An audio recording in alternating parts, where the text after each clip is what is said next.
670,000 pounds. That's not the weight of his ego, it's what he has to pay for his bogus defamation lawsuit.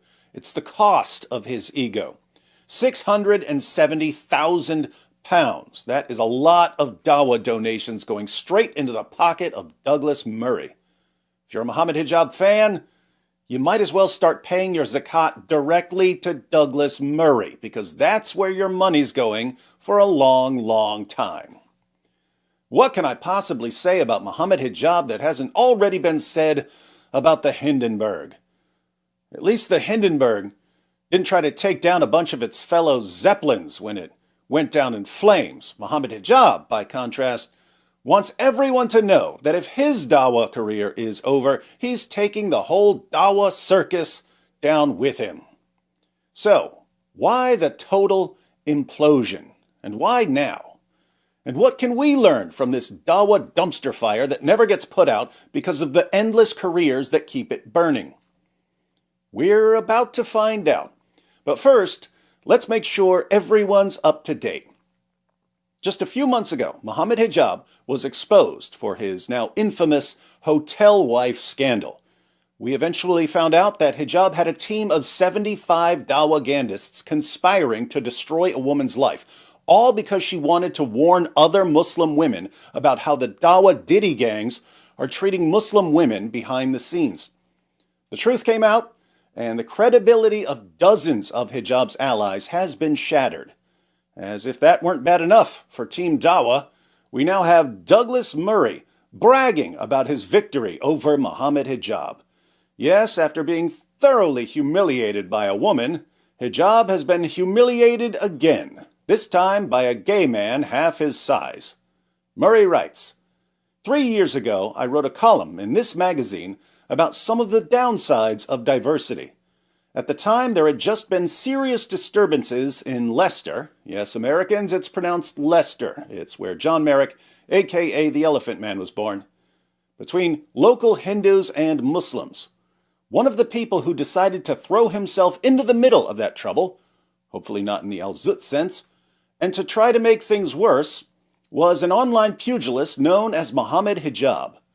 Hijab had already been filmed intimidating Jews in Golders Green and whipping up a crowd of masked men outside the Israeli embassy in London.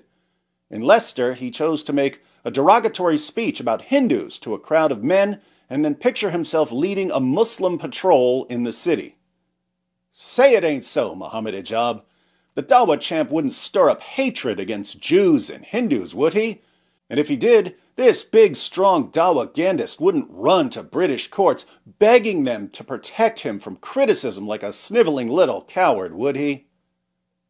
After I pointed this out, Hijab tried to sue me and The Spectator. I retained the excellent Mark Lewis as my lawyer, and for years, along with the magazine's brilliant legal team RPC, we watched Hijab perform every known legal and rhetorical contortion. Hijab's lawyers repeatedly dragged out their case, avoided every opportunity to drop it, and insisted not only that what I had written was untrue, but that Hijab had suffered serious emotional and mental distress. Poor guy seems really fragile, as well as financial loss as a result. Hijab seemed to think that he could use the courts not just to pursue me, but to debate me. I have to say, I would have loved to see Douglas Murray debate Mohammed Hijab, but sadly, it won't happen because Hijab won't be facing any serious debaters after this train wreck. Last month, the case was heard in London before Mr. Justice Johnson. Many of Hijab's witnesses failed to show up, claiming ill health or having appeared to have skipped the country. Hijab himself spent several days in the witness box. Why wouldn't many of Hijab's witnesses show up to testify for him last month? Because this was after the hotel wife scandal, and they realized Hijab just isn't worth defending. They don't want to get sucked into the black hole that this Dawa star has become. This week, the judge delivered his verdict. Mr. Justice Johnson found that what I had said in my article was accurate, that Hijab had hurt his own reputation more through his actions and social media posts than I could have ever done with my article, and that the number of lies Hijab told in court were so numerous that his evidence overall is worthless. So, what I've been saying for years now has the stamp of approval of a UK judge. The judgment also noted that as well as being combative and constantly argumentative when cross-examined by my barrister and the Spectator's barrister, Hijab also demonstrated a palpable personal animosity towards your columnist. To be fair, Hijab demonstrates a palpable personal animosity towards anyone who doesn't mindlessly agree with everything he says, because he's a narcissist. The judgment found that Hijab lied about events in Golders Green, which he refused to accept was a Jewish area. It found that he had lied about his demagogic and dangerous actions outside the Israeli embassy in London, that he had lied about events in Leicester, and that he had lied about, and indeed appeared to have concocted, his claim of lost earnings. These lost earnings were alleged to have come from 3 Muslim organizations, including a supplements company called Nature's Blends. All claimed to have been big readers of my Spectator column, as indeed, Hijab alleged, causing him yet more hurt, was a receptionist at his local gym. Maybe he wanted her as another hotel wife. Witnesses to his alleged financial loss failed to attend court. Another, Mr. Wasway from Nature's Blends, had to try to explain his recent conviction and time spent in prison for making false court claims after staging car accidents. Yes, Hijab's star witness was a man who had been sent to prison for fraud. These guys are tactical geniuses. Douglas Murray's article continues, but I'd like to read a few hilarious excerpts from the judge's ruling right after a brief word about this video's sponsor. People like Mohammed Hijab and his fans are constantly trying to stir up hostility towards Jews, Christians, Hindus, even towards Muslims who happen to be from the wrong sect of Islam. The sad part is that they're often successful, and a lot of the people who suffer the consequences are ordinary people trying to live their lives and provide for their families. But haters like Hijab have been taking some heavy losses lately. Let's give them another L by supporting Christian and Jewish artisans who are struggling because of the economic jihad against Israel. Tens of thousands of small businesses in Israel, many of them small family businesses, fell apart in the aftermath of the attacks in 2023. This was all part of the plan of the jihadis. But there's a way to help Israeli Christians and Jews who've been caught in the economic crossfire. Artza is a company that gathers products made by small businesses in Israel, Jewish and Christian businesses, and some charities, and they send them to you in a box. Some of these small businesses only survived the past 2 years because they could sell items to people like us through Artza. You'll get candles, Israeli spice mixes, olive wood carvings, mosaic art, decorations, cosmetics, candy, games, all kinds of things delivered right to your door. So, let's not let jihadis destroy more small businesses in Israel. Sign up to receive a quarterly Artza box. Use the link in the description to get a discount and to let them know who sent you. Now, back to our good friend Mohammed Hijab and the impression he made in court. From the judge's ruling, as a witness, he, Mohammed Hijab, was combative and constantly argumentative. He sought, at every turn, to debate with counsel, responding to questions with rhetorical questions of his own, arguing his case rather than giving straightforward responses, and denigrating the character of the second defendant, to whom he bears palpable personal animosity. I am satisfied that he lied on significant issues, with the consequence that his evidence, overall, is worthless. Funny, that's exactly what we conclude whenever we watch one of Hijab's Dawa videos. Specifically, I am satisfied that he lied in respect of the event at Golders Green, the counter-protest at the Rally for Israel, the seminar on Hinduism at the Sapience Institute, his repudiation of vigilantism, his evidence as to the involvement of the Hindutva, his evidence about his choice of language in his speech, and his evidence in support of his claim for financial losses. I address each in turn. The judge indeed goes through each of Hijab's claims in turn, and he concludes over and over again that Hijab is a liar. The denial that he was using the van as a prop and his assertion that the van had nothing to do with him was untrue. Again, that is not credible. This is untrue. That is not tenable. That assertion, on the claimant's own evidence, is untrue. The claimant denied that he was aware of the throwing of eggs and bottles. That denial is not credible. Not credible. The claimant's oral evidence on this point is inconsistent with both his witness statement and what he said to the police officer. His denial of vigilantism is self-defeating. It is untenable.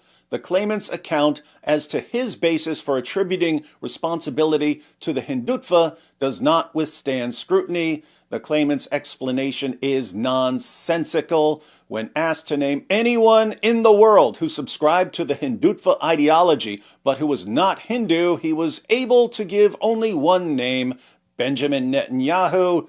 Even on its own terms, the claimant's rationalization does not work. Hijab made quite the impression in court, and the judge doesn't seem to be a fan. He says, "The description of the claimant as a street agitator who has whipped up a mob on London's streets and as someone who addressed an anti-Israel protest in inflammatory terms is an accurate description of what the claimant is seen to do at the rally for Israel." And now for the dismissal. The defendants are each responsible for the article, which conveys the following meaning. The claimant is a street agitator who has whipped up a mob on London's streets, addressed an anti-Israel protest in inflammatory terms, and exacerbated frayed tensions, which had already spilled over into public disorder between Muslim and Hindu communities in Leicester by whipping up his Muslim followers, including by ridiculing Hindus for their belief in reincarnation and describing Hindus as pathetic, weak, and cowardly, in comparison to whom he would rather be an animal. That meaning is a statement of fact which is defamatory of the claimant at common law. The publication has not caused, and is not now likely to cause, serious harm to the claimant's reputation. In any event, it is substantially true, and it is not materially inaccurate. The claims are, accordingly, dismissed. Dismissed. That's the judge's reaction to Hijab's antics. Let's read just a little bit more, this time from someone who was observing Hijab's behavior in court. Mohammed Hijab sat at the back of the courtroom and ate donuts. Lay off the donuts, Hijab. While his lawyer, Mark Henderson, delivered his closing submission. "You will have seen that my client is argumentative, can be provocative," said Henderson. "Some people might think that he is a bit of a smart aleck, a bit too cocky." Hijab reclined in his chair and licked the sugar from his fingers. This was Hijab's lawyer calling him argumentative and provocative, and Hijab and his donut fingers did not disappoint. Hijab acted like a schoolboy throughout last month's 4-day trial at the Royal Courts of Justice. He laughed and shouted while giving evidence. "It's an unsalvageable case, Greg. It really is," he yelled at the Spectator's legal counsel, Greg Callis, at the end of his second day in the stand, leaning over the side. I guess Hijab got one thing right. The case was unsalvageable, just not in the way Hijab thought. When Hijab was not shouting, smirking, lolling in his chair, or eating donuts, he looked at a printout of Douglas's column, the one he was suing over, with Douglas's caricature at the top. Hijab had been desperate to debate Douglas for years, and had hoped that the two would meet in court. In the end, he didn't get the satisfaction, because Douglas wisely decided not to attend. So, why is Hijab sinking like the Titanic after crashing into an iceberg named Douglas Murray? This is an example of an interesting problem faced by manipulators who get a huge following on social media. A manipulator is someone who gets what he wants in life by duping other people into doing what he wants for him. The Dawa scene is wide open for manipulators.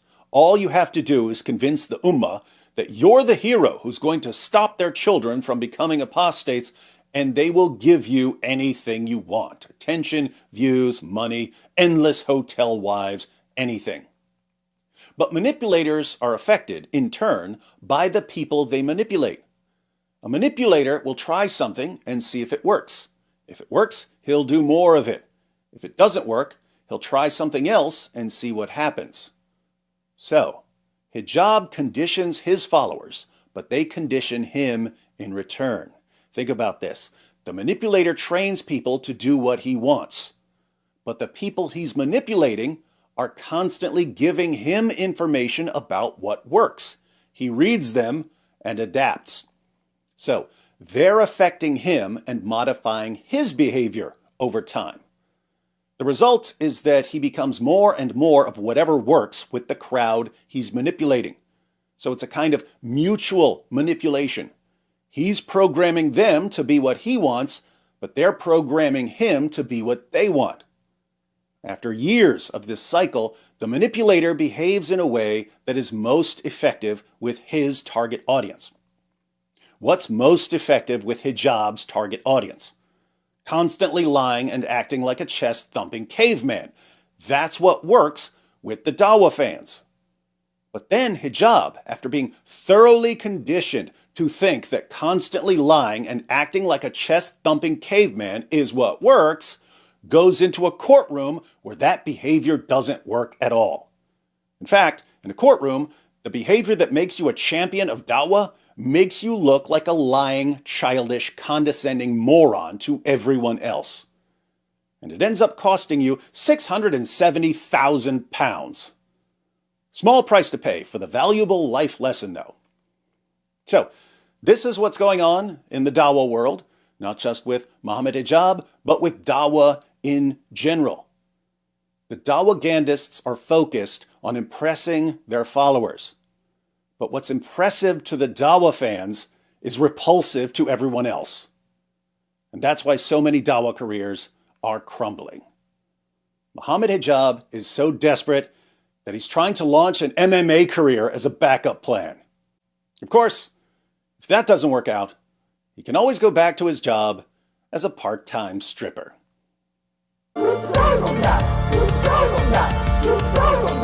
It just backfired on you. It just backfired on you. This is a part of a religion. There's a reason to it. Yeah?